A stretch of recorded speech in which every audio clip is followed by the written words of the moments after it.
नवाल, तुम कब आई यहाँ?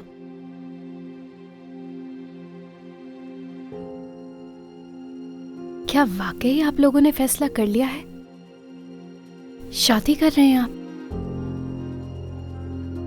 बहुत अरसा हो गया इस टॉपिक पर बहस हो रही है, तुमने पहली बार तो नहीं सुना?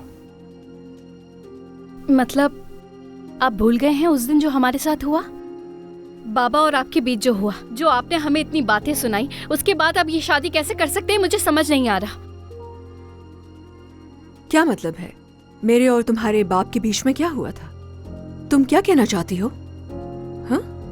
आप और बाबा तो बहुत करीब आ चुके हैं, इनके सामने खुल के नहीं बोल सकती।